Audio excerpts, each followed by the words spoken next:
नमस्कार विद्यार्थी मित्रांनो. आज आपण इयत्ता 5वी विषय मराठी यातील व्याकरण भाग अभ्यासत आहोत. मुलांनो, मागील भागामध्ये सर्वनाम व सर्वनामाचे प्रकार यांच्याविषयी माहिती पाहत असताना त्यातील पहिले जे प्रकार आहे त्याची माहिती घेतलेली आहे. आज आपण भाग 2 यामध्ये पुढील 2 प्रकारांची माहिती घेणार आहोत. चला तर पाहूया.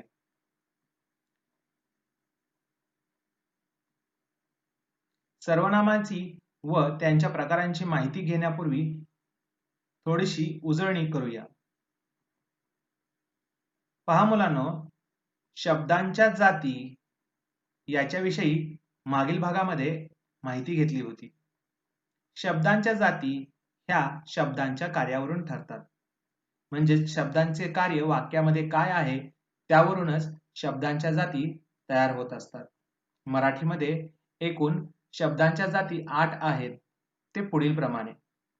मुलांनो, तुम्ही हे नीट निरीक्षण करायचं आहे, त्यासोबत हे लिहून देखील घ्यायचं आहे. शब्दाच्या जातीमध्ये विकारी म्हणजेच सव्यय व अविकारी म्हणजेच अव्यय असे 2 गट पडतात. या विकारी मधील नाम यांच्याविषयी माहिती घेतलेली आहे. सध्या आपण सर्वनाम व त्याचे प्रकार यांच्याविषयी माहिती घेत आहोत. तसेच आपल्याला पुढे विशेषण, त्यानंतर क्रियापद यांची माहिती घ्यायची आहे. अविकारीमध्ये मुलांनो सुरुवातीला येते क्रिया विशेषण अव्यय, दुसरे आहे शब्दयोगी अव्यय, तिसरे आहे उभयान्वयी अव्यय व शेवटचे आहे केवल प्रयोगी अव्यय. यातील सर्वनाम व सर्वनामाचे प्रकार यांच्याविषयी माहिती पाहत आहोत.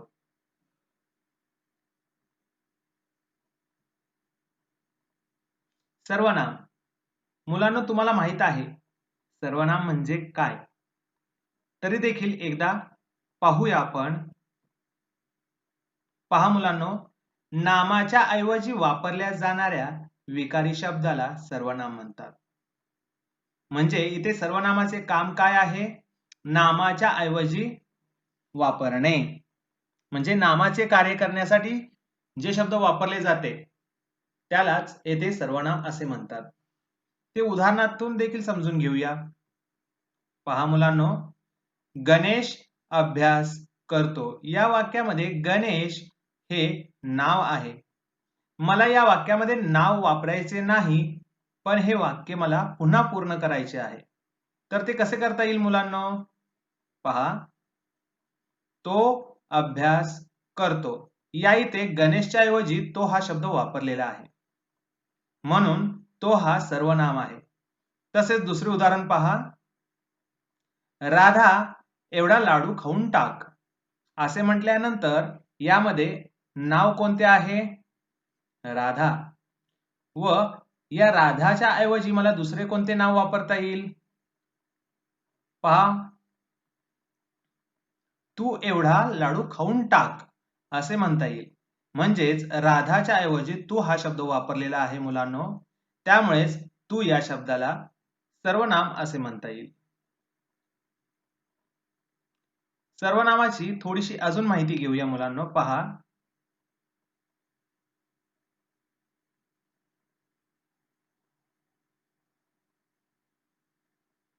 नामांची पुनरावृत्ती टाळणे हे सर्वनामाचे कार्य होय. म्हणजे सर्वनाम का वापरत असतात? तर नावाची पुनरावृत्ती होऊ नये. सारखं सारखं ते नाव वापरायचं नसतं, ते योग्य वाटत नाही, म्हणून सर्वनाम वापरले जाते. सर्वनामांना स्वतःचा अर्थ नसतो. ती ज्या नामासाठी वापरली जातात त्यांचाच अर्थ सर्वनामांना प्राप्त होतो. म्हणजे त्यांना स्वतःचा अर्थ नसतो, ते नावाच्या ऐवजी वापरले जातात, म्हणून नावाचे सर्व अर्थ त्याला प्राप्त होतात. त्यासोबतच सर्वनामांचा वापर सर्व प्रकारांच्या नामांसाठी होतो, म्हणून त्यांना सर्वनामे म्हणतात. सर्वनामांना प्रतिमाने असे सुद्धा म्हणतात. सर्वनाम ही नामाप्रमाणे लिंग, वचन व विभक्ती धारण करणारी शब्दजाती आहे. म्हणजेच मुलांना येथे लक्षात ठेवा, सर्वनामामध्ये बदल कोणामुळे होतो? लिंग, वचन, विभक्ती यामुळे बदल होत असतो, हे लक्षात ठेवा.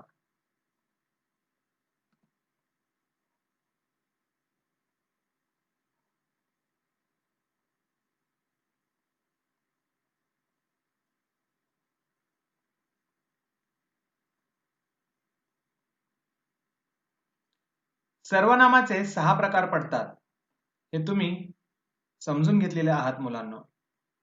पुन्हा एकदा ऐका, सर्वनामाचे 6 प्रकार पडतात, ते पुढील प्रमाणे.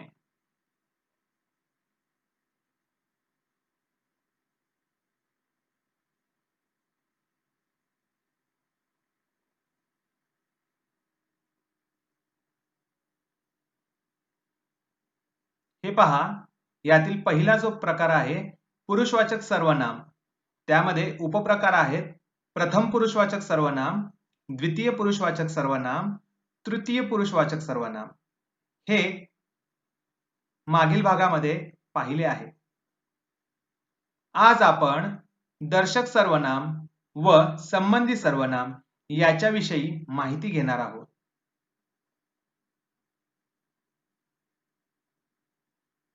दर्शक सर्वनाम, मुलांनो तुम्हाला माहीतच असेल, दर्शवणे म्हणजे दाखवणे, यावरूनच या सर्वनामाचा प्रकार तयार झालेला आहे. पहा मुलांनो, याची व्याख्या कशी तयार होते? जवळची किंवा दूरची वस्तू, व्यक्ती दाखवण्यासाठी ज्या सर्वनामांचा वापर केला जातो त्यास दर्शक सर्वनाम म्हणतात. म्हणजे येथे काय सांगायचं आहे? एखादी जवळची वस्तू किंवा दूरची वस्तू व व्यक्ती दाखवायची असेल व त्याचं नाव घ्यायचं नसेल, तर त्या नावाच्या ऐवजी जे शब्द वापरले जातात त्याला येथे दर्शक सर्वनाम असे संबोधले जाते, म्हटले जाते.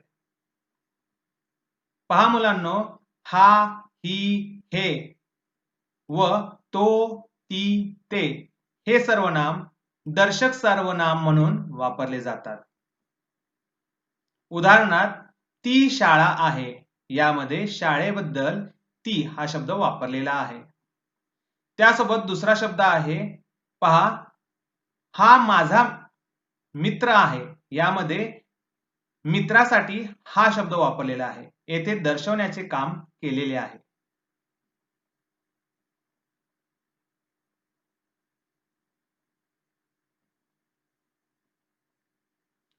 खालील चित्रातील वस्तूंसाठी कंसातील कोणते सर्वनाम वापराल ते सांगा.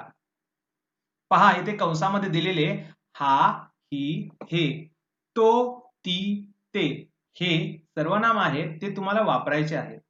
चित्रात दाखवल्याप्रमाणे पहा व कोणते सर्वनाम योग्य आहे ते तुम्ही ठरवा. पहा चित्र.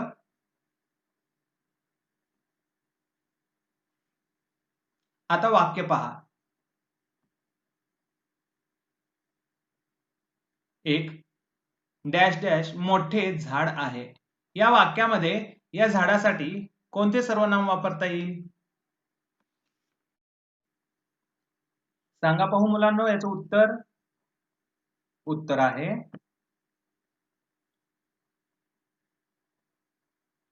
हे मोठे झाड आहे.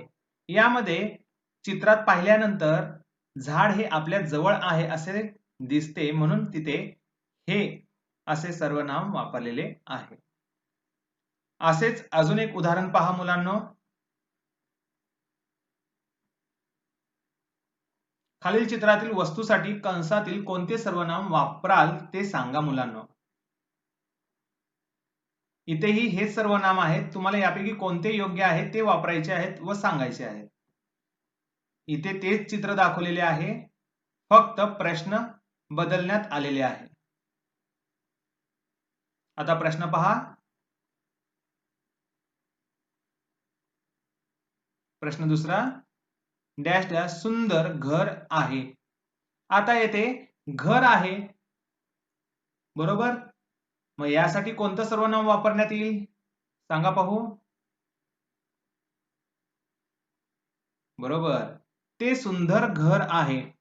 म्हणजेच येथे घर हे झाडापेक्षा लांब आहे, म्हणून दूरच्या वस्तूसाठी ते हे सर्वनाम येथे वापरलेले आहे. अशा प्रकारे जवळची वस्तू व दूरची वस्तू दाखवण्याकरिता हे सर्वनाम वापरले जाते, हे तुम्हाला समजायला हवे. जवळची वस्तू दर्शवण्यासाठी हा, ही, हे असे सर्वनाम वापरतात. दूरची वस्तू दर्शवण्यासाठी तो, ती, ते हे सर्वनाम वापरतात. पहा मुलांनो, थोडीशी अधिक माहिती इथे दिलेली आहे. हा, ही, हे, ह्या, तो, ती, ते व त्या या सर्वनामांचा वापर नामाऐवजी केल्यास त्या नामाचा निर्देश होत असेल तर ती दर्शक सर्वनामे होतात. म्हणजे हे त्या नावाच्या ऐवजी वापरत असतील व ते नावाला उद्देशून वापरत असतील तर येथे ते दर्शक सर्वनाम आहे असे येथे सांगितलेले आहे. त्यासोबतच अजून माहिती काय सांगतात, दर्शक सर्वनाम होण्यासाठी वरील शब्द कर्ता म्हणून वापरावे लागतात. म्हणजे हे दर्शक सर्वनाम हे वाक्यामध्ये कर्ता म्हणून वापरलेले असतात, हेही आपल्याला येथे समजून घ्यायचे आहे मुलांनो.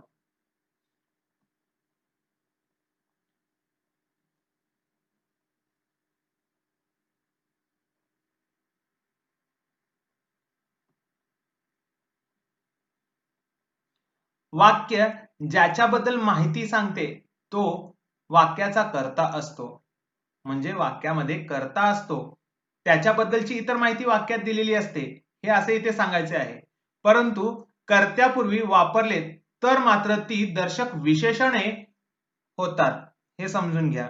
म्हणजे कर्त्यापूर्वी जर असे हा, ही, तो, ती, ते असे जर शब्द वापरले तर ते दर्शक सर्वनाम होत नाहीत, ते दर्शक विशेषणे होतात, हे इथे सांगितलेले आहे. असे वाक्य मी पुढे तुम्हाला देणार आहे, त्यावरून तुम्हाला ते समजून येईल.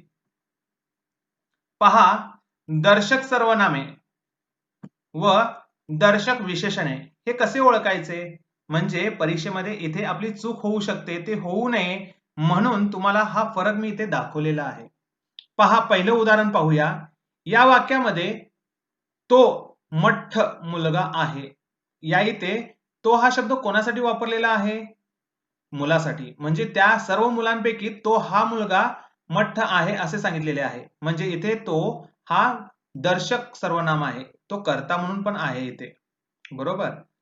तर तेच वाक्य जर असे असेल, तो मुलगा मठ्ठ आहे, म्हणजे इथे नावाच्या अगोदर तो हा शब्द वापरलेला आहे, म्हणून तो मुलगा येथे तो हा शब्द दर्शक विशेषण आहे, हे समजून घ्या.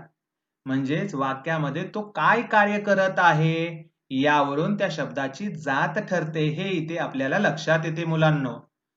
दुसरं उदाहरण पहा, ती चलाक मुलगी आहे. इथे ती हा शब्द मुलीसाठी आहे. तेच वाक्य असेही लिहिले तर पहा काय होईल, ती मुलगी चलाक आहे. म्हणजे इथे मुलीच्या अगोदर ती हा शब्द आलेला आहे, म्हणजे हे दर्शक विशेषण आहे. पुढील उदाहरण पहा, तो काळा मुलगा आहे.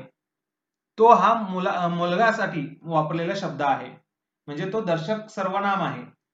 तेच वाक्य तो मुलगा काळा आहे असे वापरले तर येथे तो दर्शक विशेषण म्हणून आहे. त्यासोबत हा रानटी हत्ती आहे असे जर सांगितले असेल तर या इथे हा शब्द दर्शक सर्वनाम म्हणून आहे. तोच हा शब्द इथे हा हत्ती रानटी आहे असे जर वापरले असेल तर यामध्ये हा जो शब्द आहे तो दर्शक विशेषण म्हणून वापरलेले आहे असे आपल्याला इथे समजते मुलांना.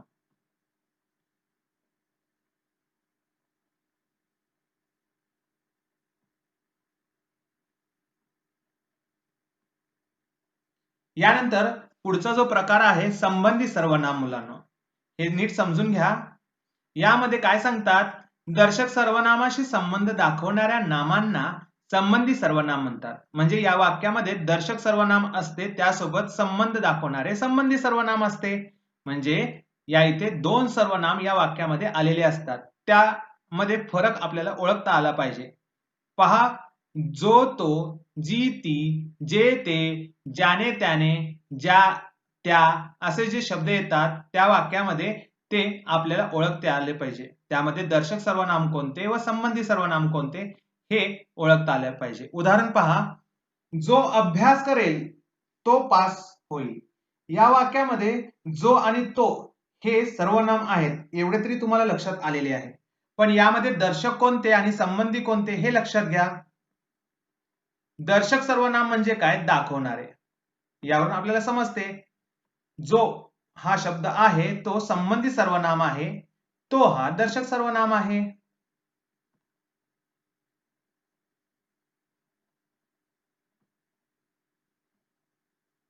अजून उदाहरण पहा, ज्याने करावे त्याने भरावे. यातलं जे पहिलं आहे ते काय आहे मुलांनो, आता सांगा पाहू. संबंधी, व त्याने हा जो आहे तो दर्शक सर्वनाम आहे, हे आपल्याला इथे लक्षात येते. त्यानंतर अजून एक उदाहरण पहा, जे चकाकते ते सोने नसते. यामध्ये जे आणि ते हे दोन सर्वनाम आहेत. सुरुवातीचं जे असतं ते संबंधी सर्वनाम असतं आणि त्याचा संबंध ते या शब्दाशी आहे, म्हणून ते दर्शक सर्वनाम आहे. जी धावेल ती पहिला येईल असे सांगितलेले आहे. यामध्ये जी आणि ती हे जे शब्द आहेत ते सर्वनाम आहेत, पण यातील जी हा जो शब्द आहे ते संबंधी सर्वनाम आहे, ती हा शब्द दर्शक सर्वनाम आहे. चौथे उदाहरण, जो अभ्यास करतो तो पास होतो. यामध्ये जो अभ्यास करतो यासाठी तो पास होतो. जो हा संबंधी सर्वनाम, दर्शक सर्वनाम तो आहे.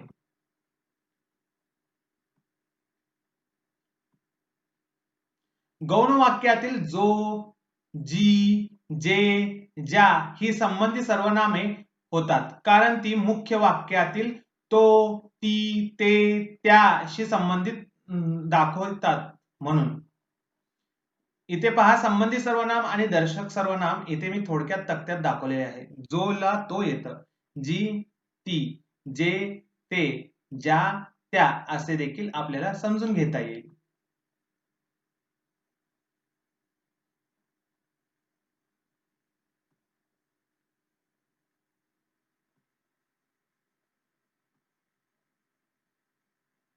खालील प्रश्नांची उत्तरे सांगा मुलांनो. आता जे प्रकार पाहिले त्यावरून तुम्हाला प्रश्नांची उत्तरे सांगता येतील.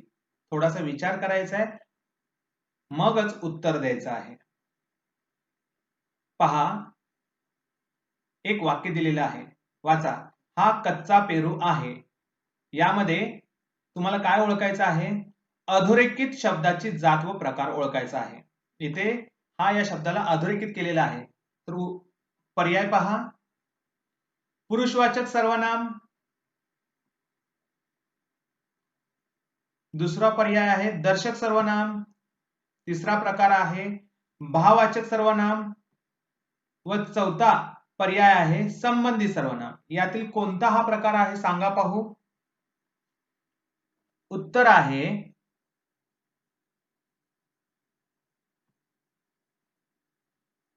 दर्शक सर्वनाम. चला पुढील प्रश्न पाहूया.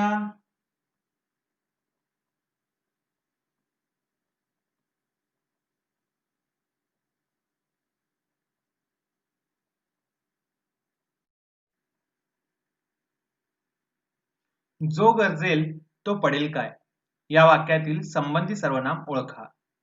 मुलांनो, तुम्हाला या वाक्यातील संबंधी सर्वनाम ओळखायचं आहे. म्हणजे इथे सर्वनामाचा तिसरा जो प्रकार मी शिकवलेला आहे तो तुम्हाला ओळखायचा आहे. या वाक्यामध्ये तुम्हाला दोन सर्वनाम दिसत असतील, बरोबर. यावरून तुम्हाला आता मी पर्याय दाखवणार आहे, तुम्ही उत्तर शोधा.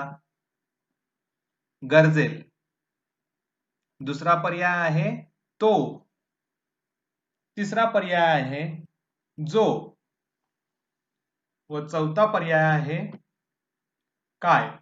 यातील उत्तर कोणतं असेल सांगा पाहू मुलांनो. मी तुम्हाला थोडासा वेळ देणार आहे.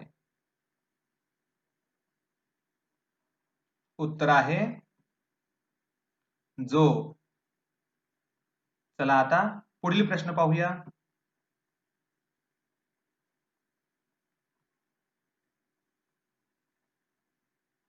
हे पहा मुलांनो, प्रश्न तिसरा. खालीलपैकी दर्शक सर्वनाम ओळखा. म्हणजे तुम्हाला इथे मी सर्वनाम दाखवणार आहे, त्यातील दर्शक सर्वनाम कोणतं आहे ते तुम्ही सांगायचं आहे. पर्याय 1 कोण, दुसरा पर्याय ही, तिसरा पर्याय आपण व चौथा पर्याय आहे मी. सांगा पाहू मुलांनो, कोण सांगतं पाहू. उत्तर आहे ही. चला आता पुढील प्रश्न पाहूया.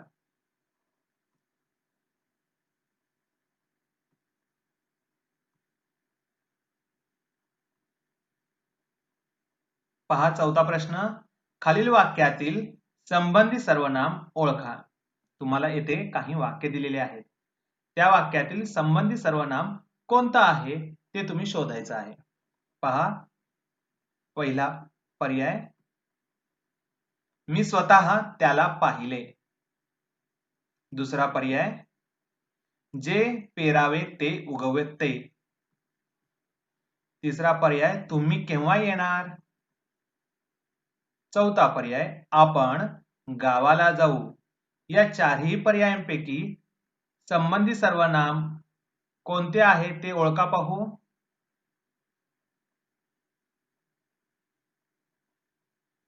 पहा मुलांनो, उत्तर पर्याय दुसरा म्हणजे जे हे संबंधी सर्वनाम आहे. चला पुढील प्रश्न पाहूया.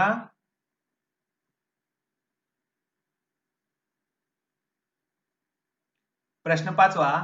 खालील पर्यायापैकी दर्शक सर्वनाम ओळखा. तुम्हाला येथे दिलेल्या पर्यायांपैकी दर्शक सर्वनाम कोणता आहे ते शोधायचं आहे मुलांना. हे सोपं आहे. पहा पहिला पर्याय कोण, दुसरा पर्याय ही, तिसरा पर्याय आपण, चौथा पर्याय मी. यातील दर्शक सर्वनाम कोणतं. खूप सोपं आहे. पहा उत्तर आहे दुसरा पर्याय ही. यानंतर पुढील प्रश्न पाहूया. चला मुलांनो,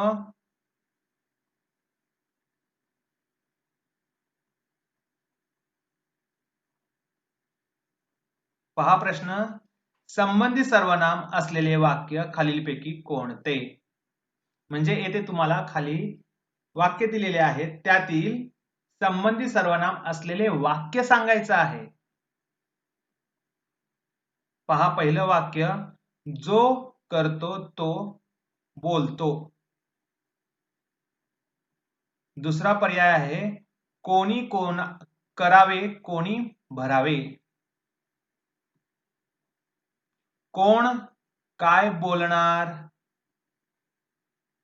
शेवटचा पर्याय आहे, तो करतो व बोलतो. यातील तुम्हाला संबंधी सर्वनाम असलेले वाक्य शोधायचे आहे. सांगा मुलांनो, कोणतं असेल वाक्य. उत्तर आहे पर्याय क्रमांक 1 अ, जो करतो तो बोलतो. कारण या वाक्यामध्ये जो व तो असे दोन सर्वनाम आहे व येथे जो हा संबंधी सर्वनाम आहे, तर तो हा दर्शक सर्वनाम आहे. म्हणून हे पर्याय बरोबर आहे.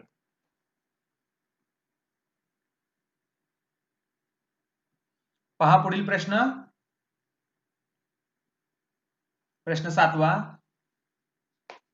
जवळची किंवा दूरची वस्तू दाखवण्यासाठी कोणत्या सर्वनामाचा वापर करतात. पर्याय आहे पुरुषवाचक. दुसरा पर्याय आहे संबंधी.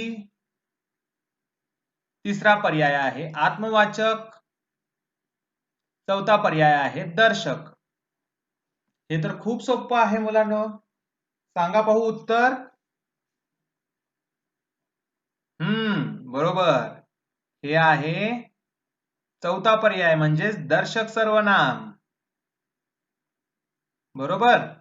चला पुढचा प्रश्न पाहूया आता.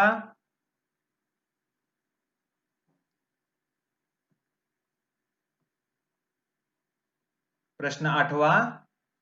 पुढील वाक्यातील सर्वनाम कोणत्या प्रकारचे असल्याचे सांगता येईल? म्हणजे इथे वाक्य दिलेलं आहे, त्यातील सर्वनाम पहा व त्यावरून ठरवा ते कोणत्या प्रकाराचं आहे. हा माझा वर्गबंधू आहे, असे इथे वाक्य आहे. या वाक्यातील सर्वनामाचा प्रकार कोणता आहे तो तुम्ही सांगायचा आहे. पर्याय क्रमांक 1 पहा, पुरुषवाचक सर्वनाम. दुसरा पर्याय आहे संबंधी सर्वनाम. तिसरा आहे दर्शक सर्वनाम. चौथा आहे आत्मवाचक सर्वनाम. सांगा पाहू मुलांनो, यातला सर्वनाम कोणत्या प्रकाराचा आहे? प्रथम यातील सर्वनाम कोणता आहे ते सांगा. हा जो शब्द आहे तो सर्वनाम आहे व त्यावरून तुम्हाला लक्षात आले असतील.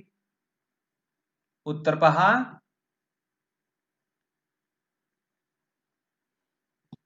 पर्याय क्रमांक 3 दर्शक सर्वनाम. बरोबर मुलांनो. चला पुढील प्रश्न पाहूया आता.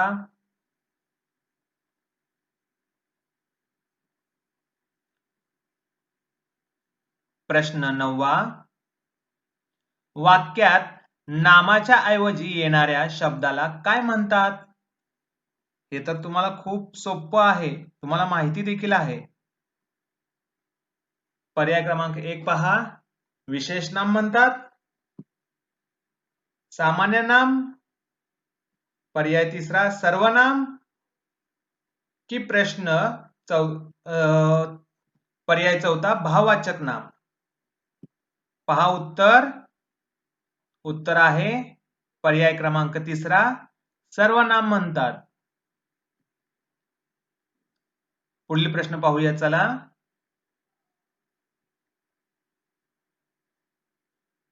प्रश्न 10वा. दर्शक सर्वनाम असलेले वाक्य खालीलपैकी कोणते ते सांगा. म्हणजे इथे जे वाक्य दिलेले आहे त्यातील दर्शक सर्वनाम असलेले वाक्य कोणते ते तुम्ही सांगायचे आहे. पहा, ही बॅग माझी आहे. दुसरा पर्याय आहे ही माझी बॅग आहे. पर्याय 3 आहे बॅग ही माझीच आहे. व चौथा पर्याय आहे माझी ही बॅग आहे. यामध्ये मुलांनो तुम्हाला वाक्य सेम असलेले वाटतील. पहा मुलांनो, उत्तर आहे पर्याय क्रमांक 2 ही माझी बॅग आहे. यामध्ये बॅग हे नाव आहे व त्यासाठी दर्शक सर्वनाम म्हणून ही हे सर्वनाम येथे वापरलेले आहे, हे आपल्याला समजायला हवे. पुढील प्रश्न पाहूया. पहा मुलांनो, प्रश्न 11वा. जे चकाकते ते सर्वच सोने नसते या वाक्यातील तुम्हाला अधोरेखित शब्दाची जात व प्रकार ओळखायचा आहे. सांगा पाहू. पर्याय पहा मुलांनो.